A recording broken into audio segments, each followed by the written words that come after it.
something called plantar fasciitis, which is like heel pain.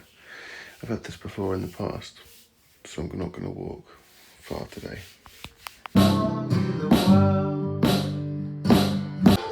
Like I'm alive again.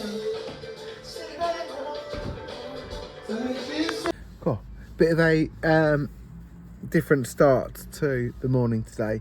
So I've got a plantar heel pain in my left foot, and that's because I've walked too much. So I got up and I've been walking that route in the morning, and then I've realised that I've actually done 18,000 steps yesterday, which is fine, but I think that my heel has kind of given up, or it's in pain. I noticed it a little bit yesterday, and then this morning it's painful. A few years ago I worked at a school and did a lot of dog walking, and that gave me plantar heel pain, and it was really it's really excruciating if you've ever had it before. So just noticing it and easing off a bit is the best strategy before it gets really bad. But that being said, sorry, I'm burping, so drink a lot of sparkling water. That being said, I've really missed the early morning walk, and I had a bit of a stressful thing pop up on my phone in the morning to do with some of my music, which is online, which I'm trying to get removed from Spotify. Anyway, long story short, it was probably more stressful than it would have been had I gone for a walk. I felt that it was closing in on me a bit, whereas the past kind of month everything's felt kind of more open after walking and moving. So that just proved to me how important movement and this walking is. I just need to tune it in so that I'm not overdoing it. I need to work out a route in the mornings that is potentially hitting 6,000 steps, not doing 10,000 steps first thing. I think ultimately I could build up to doing much more, but you don't want to wear yourself out as your body adjusts to new routines and new movements. So I'm just going to take it easy today. I'm going to try and finish the day, look at how many steps I've done, and maybe go for a little walk, because the best thing for plantar heel pain is actually movement. You shouldn't really just leave it. But in hindsight, perhaps I should have just got up at 6 anyway and just started my day, because having that time in the morning allows you to think and prepare. I still managed to have a nice breakfast of scrambled eggs, but think and prepare and get in the right headspace. The stuff about Spotify has hopefully been resolved now, and I had a wonderful first session with a new participant through work. I probably can't share much of it on this video, but I might share a bit of just me working. Yeah. I'm writing a song for every follower. I wrote a song for Bella Beep 5. She had been waiting for some time. Bella Beep 5, Bella Beep. I wrote a song for Bella Beep 5. She had been waiting for some time. Bella Beep 5, Bella Beep 5. This is me carrying lots of stuff. I just wanted to make the point that, I'm just going to flip the camera around. Well, not so much a point, just the observation that I actually feel more tired from like not walking. Like there's a difference between like physical and mental fatigue, and I think that the physicality of walking and moving is actually mentally rejuvenating, or at least levels you out. So I actually feel more tired and less resilient today from having not moved much yet today. Maybe it's something to do with backlog of getting stuff moving, fluids, draining out yesterday's gump, like both mentally but also like maybe the lymph nodes or whatever need to move and drain out junk from the day before. I don't know.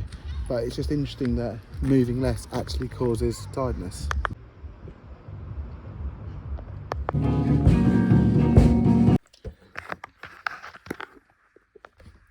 I just thought I'd film as I'm packing up for the day in a studio in Ipswich.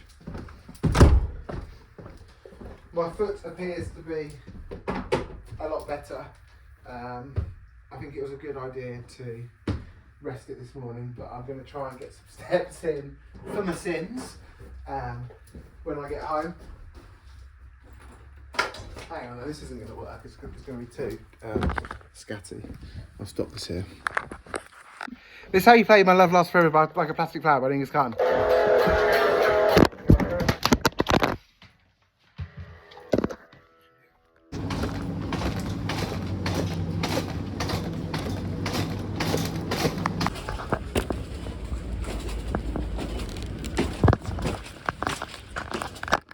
I'm writing a song for every follower. Octavia, thank you for being here with me. Octavia, thank you for being here with me. Octavia, thank you for being here with me. Octavia, thank you for being here with me.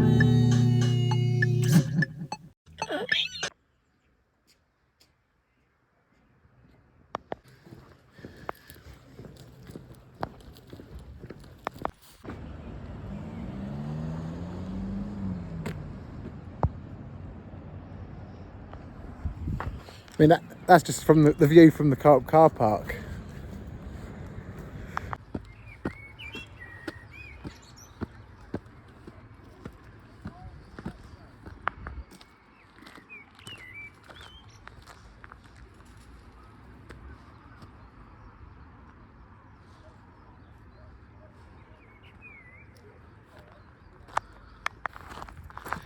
Yeah, so it's the end of a long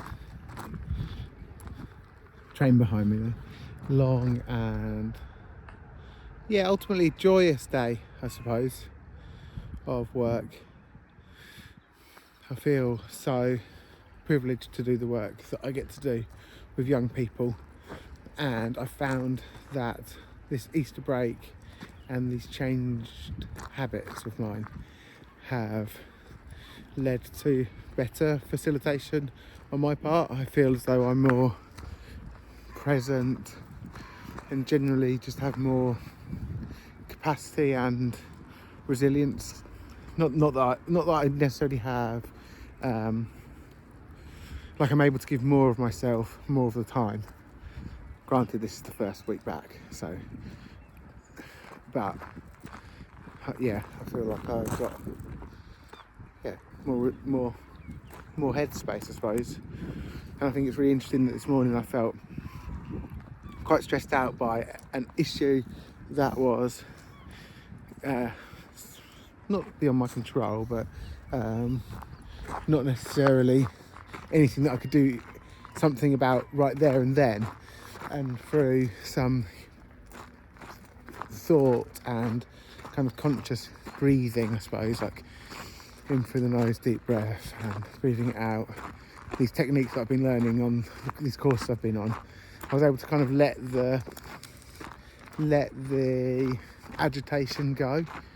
Because what happens when you are stressed out, you might be stressed about a work thing or a family thing or a partner thing or a car thing, but what's going on in your brain is that you're tapping into that fight or flight response, that primal kind of element of your brain, your animal element of your brain, and you become more anxious and reactive because you're unable to access the front part of your developed brain and your mind, and what kind of makes us human, I suppose, the ability to think about complex things and hold multiple thoughts in our minds, and by breathing and letting yourself know that you're safe, just breathing will do that. Breathing through your nose will do that. You're able to then access your thinking brain again. Seems obvious, really. So anyway, I was able to I had a bit of stress, and I was able to put it to one side and kind of like breathe through it, I suppose, and then enjoy the rest of my day.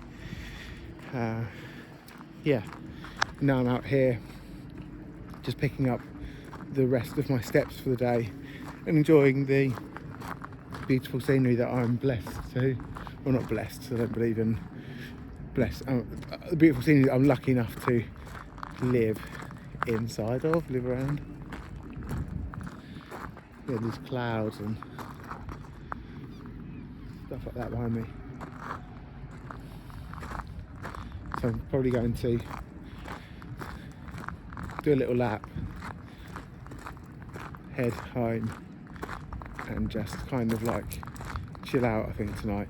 Sometimes when I walk past all the pubs, I see everyone in there and they're packed on Friday and Saturday, Manningtree, and I feel drawn to the social aspect, but they're expensive and I'm not that I'm just kind of, yeah, I go, oh, that seems interesting in there. Sometimes think, oh, I'd like to go and hang out with whoever those people are, but I've no idea who they are. I'm one of those kind of people who kind of will walk up to anyone and start chatting. But I've learned it's probably best not to, not waste your time, but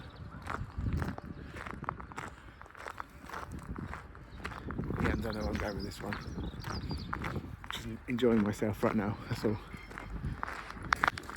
I suppose another thing is that for years I've been pursuing a career as an artist, and the past 2 years like properly pursuing it, and as I've now recently stepped back from pushing for new gigs and new tours and stuff like that, that whatever percentage of my head was taking up, whatever percentage of my capacity those thoughts were taking up, potentially at times like 80%, 50%, always kind of knocking around 20, 30, 45, 20% maybe, just ticking over at 20% of my capacity.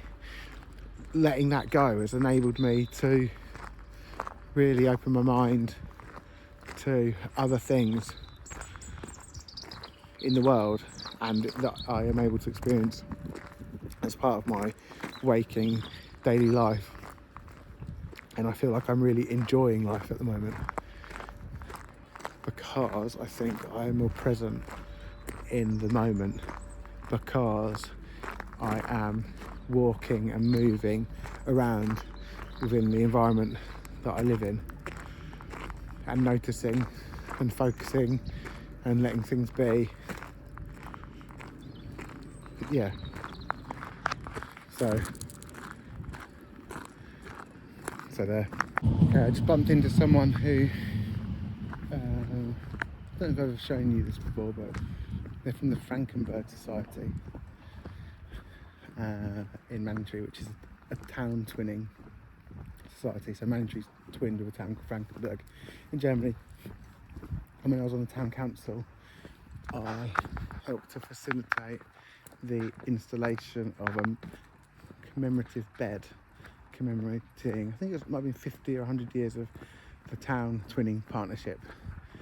And we dug out this flower bed down by the river, the beach, and filled it full of pollinator plants. I just bumped into them, then bumped into that chap and his partner, and we walked together talking about all sorts of things. His partner is performing in Mozart's Requiem on the 25th of April, which I'm going to, and they may need someone to record the sound if the person who they think's doing it doesn't get back to them. So that may be me, which would be a real pleasure, actually. I'm writing a song for every follower. Poppy with the skeleton emoji. I wrote this song for you. Poppy with a skeleton emoji. I wrote this song for you. Yeah, Poppy with a skeleton emoji. I wrote this song